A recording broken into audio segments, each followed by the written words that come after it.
So ఒకవేళ క్యాన్సర్కి సంబంధించి వ్యాక్సిన్స్ మీరు చిన్నప్పుడు తీసుకోకపోయినా, లేకపోతే మీకు మ్యారేజ్ అయిపోయి సెక్షువల్ లైఫ్ స్టార్ట్ అయిపోయినా కూడా ఈ క్యాన్సర్ని ప్రివెంట్ చేసుకునే కెపాసిటీ ఉంటుందండి. ఎందుకు అని అంటే బేసిక్గా మోస్ట్లీ సర్వైకల్ క్యాన్సర్ అనేది హెచ్పివి వైరస్ ఇన్ఫెక్షన్ వల్ల అవుతుందండి.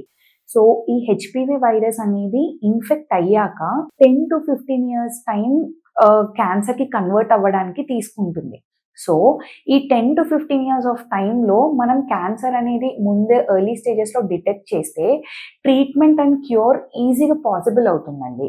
సో ఈ హెచ్పివి ఏమన్నా మనకి ఇన్ఫెక్ట్ అయిందా లేదా అనేది ఎలా తెలుసుకోవడము అని అంటే, మీకు 25 years ఏజ్ వచ్చినప్పటి నుండి ఎవ్రీ 3 yearsకి ఒకసారి ప్యాప్స్మియర్ అనేది మీ గైనకాలజిస్ట్ని విజిట్ చేసుకొని చేయించుకోండి.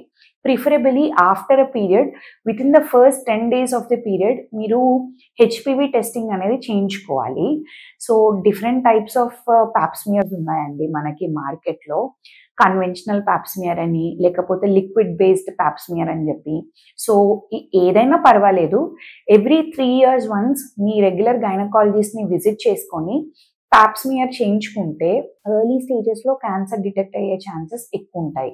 So always prevention is better than cure అంటాం కాబట్టి వ్యాక్సిన్స్ తీసుకొని ప్రివెంట్ చేసుకోవడం is always the better thing. ఒకవేళ మీరు వ్యాక్సిన్ తీసుకోలేకపోతున్నారు అంటే ఎర్లీ స్టేజెస్లో క్యాన్సర్ అనేది డిటెక్ట్ చేస్తే దాని క్యూరబుల్ రేట్స్ అనేవి చాలా ఎక్కువ ఉంటాయండి. సో దీనివల్ల మనం సర్వైకల్ క్యాన్సర్ యొక్క మ్యాలిగ్నెన్సీ రేట్ని తగ్గించుకోవచ్చు. Thank you.